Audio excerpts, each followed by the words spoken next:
मेरे साथ वहाँ पे हुआ स्कैम। जो मेरे साथ हुआ, जो मुझे रियलाइज़ कराया कि मुझे गलती नहीं करनी चाहिए जाना, क्योंकि वहाँ पे रखने के लिए कोई जगह नहीं है। वहाँ पे ऑटो वाले होते हैं जो कि आपसे बहुत ज़्यादा चार्ज करेंगे, and then you are supposed to pay the US application fees.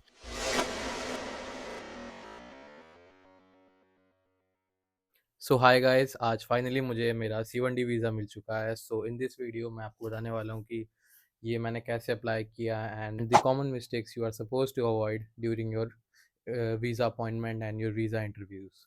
So if you are watching my channel first time, so make sure you watch this video till the end, and for any doubt you can DM me on my Instagram.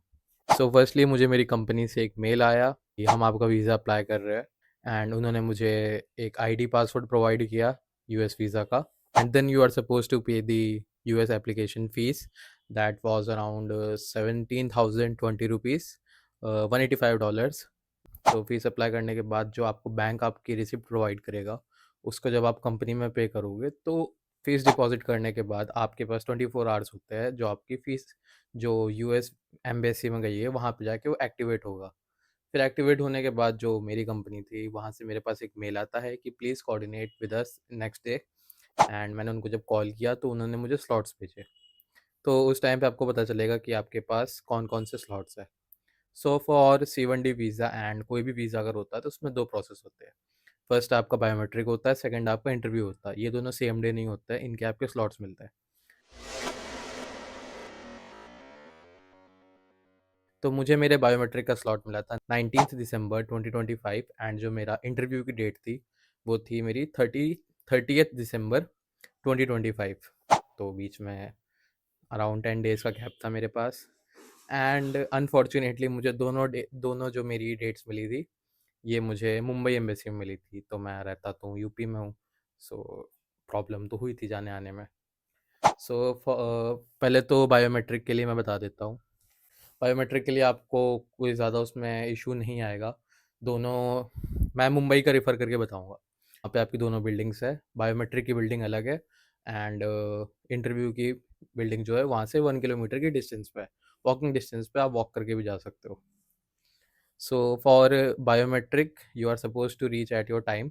जो आपको जब आप वहाँ पे slot अपना select करोगे तो आपके पास एक अपॉइंटमेंट लेटर आ जाएगा।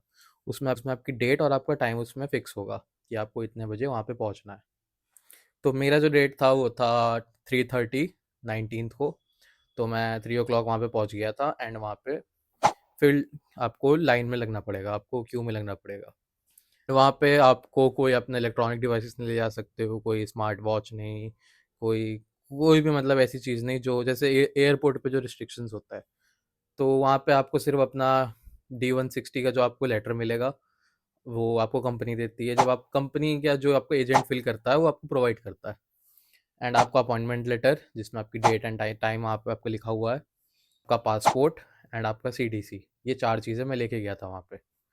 फिर मेरी वहाँ पे एंट्री हुई, मेरा वहाँ पे अपॉइंटमेंट चेक किया गया, मेरे कितने बजे का अपॉइंटमेंट है, मुझे अंदर भेजा गया। अंदर जाने के बाद वहाँ पे फिर मेरा पासपोर्ट मुझसे लिए, पहले तो मेरी चेकिंग हुई जैसे एयरपोर्ट पे होती है, सेम वैसी चेकिंग हुई।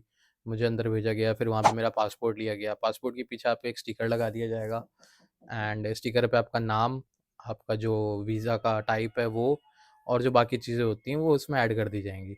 मतलब एक स्टिकर में होता है, उसमें आपका मतलब काइंड ऑफ आइडेंटिटी के लिए। फिर आपको उसको लेके अब बायोमेट्रिक के फिर वो आपको डायरेक्शन देंगे कि आपको इस वाले काउंटर पे जाना है। वहाँ पे जाने के बाद आपका थंब इम्प्रेशन होगा, आपकी फ़ोटोग्राफ होगी। ये वही फ़ोटोग्राफ होगी जो आपके वीज़ा पे प्रिंट होके आएगी। देन बस इतना 2 से 3 मिनट का काम था, फिर उन्होंने मुझे वापस भेज दिया। बायोमेट्रिक होने के बाद मेरे पास ऑप्शन था कि मैं 10 दिन का वहाँ पे स्टे कर सकता था, या फिर 10 दिन के लिए मैं, क्योंकि मेरा क्रिसमस का भी टाइम था, न्यू ईयर का भी टाइम था, तो मेरा कोई इतना स्टे करने का वहाँ मन था नहीं, तो मैं वापस आ गया अगले दिन की फ़्लाइट लेके। फिर मेरा आया इंटरव्यू का डे। इंटरव्यू था मेरा 30th को, तो मैं 29 को यहाँ से निकला, एंड मैं यही सजेस्ट करूँगा कि जो मैं गलती मैंने की, वो गलती आप मत करना।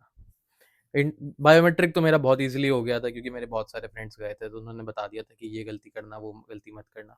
एंड हाँ, one more thing, biometric centre में अगर आप कोई लगेज लेके जा रहे हो अपने साथ, या इलेक्ट्रॉनिक डिवाइस लेके जा रहे हो, गलती से भी मत लेके जाना। अपने साथ किसी एक बंदे को रखना जो आपका वहाँ पे सामान देख सके, और अगर नहीं रख सकते हो तो मत लेके जाना, क्योंकि वहाँ पे रखने के लिए कोई जगह नहीं है। वहाँ पे ऑटो वाले होते हैं जो कि आपसे बहुत ज़्यादा चार्ज करेंगे, लाइक 500 पर मोबाइल या फिर पर लगेज ऐसे लेते हैं। एंड अगर आप जो आपसे फ़ोटोकॉपीज़ माँगी हैं, अगर आप वो नहीं लेके जा रहे हो, तो वहाँ पे भी एक फ़ोटोकॉपी के 500 चार्ज लेते हो। एंड वहाँ पे आपके पास कोई ऑप्शन नहीं होगा, तो आपको देने ही पड़ेंगे। तो मेक श्योर आप ये गलती ना करो। एंड मैं तो अपने एक फ्रेंड के साथ गया था बायोमेट्रिक के दिन, तो मेरा सामान का इतना कोई इशू नहीं हुआ था। बट इंटरव्यू वाले दिन मेरे साथ यही हुआ। मैं 29th को निकला, 29th को मेरी लखनऊ से फ़्लाइट थी मुंबई की। तो पहले तो वो कनेक्टिंग फ़्लाइट थी, लखनऊ टू दिल्ली, दिल्ली टू मुंबई। तो उसमें प्रॉब्लम मेरे साथ ये हुई कि मेरी रात में फ़्लाइट थी। मैंने सोचा 30th की मॉर्निंग में मेरा इंटरव्यू है 8 ओ क्लॉक को, तो मैं आराम से निकलूँगा। मेरी दिल्ली से फ़्लाइट थी 12:30 बजे की रात में। साढ़े ए, मैंने सोचा था कि 2:30 बजे तक या 3 बजे तक मैं मुंबई पहुंच जाऊंगा। वहाँ पे आराम से एयरपोर्ट पे बैठा रहूँगा एंड सुबह मॉर्निंग में फ्रेश होके इंटरव्यू देने जाऊँगा। एयरपोर्ट पहुँचा एंड वहाँ पे मेरे साथ हुआ जो मुझे रियलाइज़ कराया कि मुझे गलती नहीं करनी चाहिए थी। मेरे पास एक दिन स्पेयर होना चाहिए था। तो मेरी जो 12:30 की फ़्लाइट थी वो डिले होके हुई 1 बजे। देन मेरे पास मैसेज आया 1:30 का, देन 2 ओ क्लॉक का, देन 2:30 का। मैं श्योर था कि मेरी फ़्लाइट कैंसिल होने वाली है, क्योंकि उस टाइम पे और कोई दूसरी फ़्लाइट थी ही नहीं वहाँ पे। और फिर मुझे लगा कि अब मेरा इंटरव्यू गया, अब मेरा क्या होगा? मेरा वीज़ा तो बनने वाला नहीं है, मुझे कंपनी को बोलना पड़ेगा। बट लकीली या फॉर्च्यूनेटली वो फ़्लाइट मेरी कैंसिल नहीं हुई। Arrived at Mumbai airport around 4:30 in the morning and then मैंने वहीं पे चेंज किया एंड आपको इंटरव्यू में फॉर्मल्स पहनने पड़ते हैं। एंड दाढ़ी का या शेव का इतना कोई रूल नहीं है। You are suppose to trim it and look nice. आप इतना ज़्यादा कोई बहुत ज़्यादा बढ़ा के या बहुत अनइवन से बन के नहीं जा सकते। सो इंटरव्यू के दिन मेरे साथ वहाँ पे हुआ स्कैम। मुझे बोला गया था कि जो वहाँ पे ऑटो वाले हैं वो 200 रुपये चार्ज करते हैं सामान रखने के लिए, क्योंकि मेरा कोई फ्रेंड नहीं जा रहा था। तो मैंने पता किया था, तो मुझे 200 रुपये किसी ने बोला था कि 200 रुपीज़ लेंगे वो, और तुम्हारा सामान तुम्हारे पास अपने पास रखेंगे। सो मैं मॉर्निंग में मेरा 8:10 का मेरा इंटरव्यू का टाइम था। तो मैं वहाँ पे पहुँचा अराउंड 7:30 एंड मैंने एक ऑटो वाले से अप्रोच किया कि भैया मुझे सामान रखना है। उसने कहा कि हाँ हाँ ठीक है आओ रख लो हमारी गाड़ी में। So I went there and then उसने मुझे धीरे से बोला कि 200 हमारे चार्ज है, 600 रुपये लॉकर वाले के। मैंने कहा नहीं नहीं एक सेकेंड, क्या फिर से बोलो? मैं उस टाइम पे एकदम हो गया शॉक। तो उसने कहा 200 रुपये मेरे हैं और 600 रुपये आपके लॉकर वाला लेगा, टोटल 800। मैंने कहा भैया इतना नहीं है मेरे पास। मैंने उसको बोला कि मैं भैया जनरल से आया हूँ, मैं उसको क्यों बोलूँ मैं फ़्लाइट से आया हूँ। तो उसने कहा बेटा तुम्हारे उसमें बैग पे टैग लगा हुआ है, मुझे पता है तुम फ़्लाइट से आए हो, झूठ बोलने की ज़रूरत नहीं है। फिर मैंने कहा कि नहीं भैया नहीं जाऊँगा, ऐसे वो रहने दो, मैं आस-पास किसी से बात कर लेता हूँ, मेरे सामान का ध्यान रखिएगा। बट वहाँ पे कोई मान नहीं रहा था, मतलब सबका अपॉइंटमेंट बहुत अलग-अलग टाइम पे था।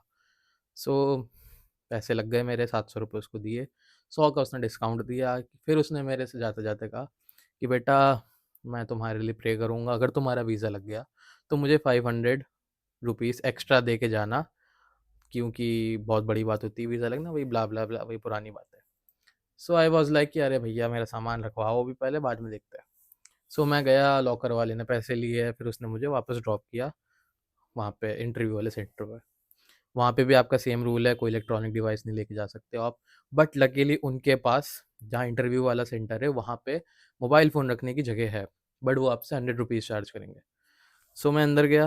वहाँ पे जाने के बाद सबसे पहले आपको एक लाइन में लगाया जाएगा, फिर आपका वहाँ पे पासपोर्ट चेक किया जाएगा, जो आपकी बायोमेट्रिक के टाइम पे स्लिप लगाई गई थी, उससे मैच करके देखा जाएगा कि आपका आज इंटरव्यू है या नहीं है।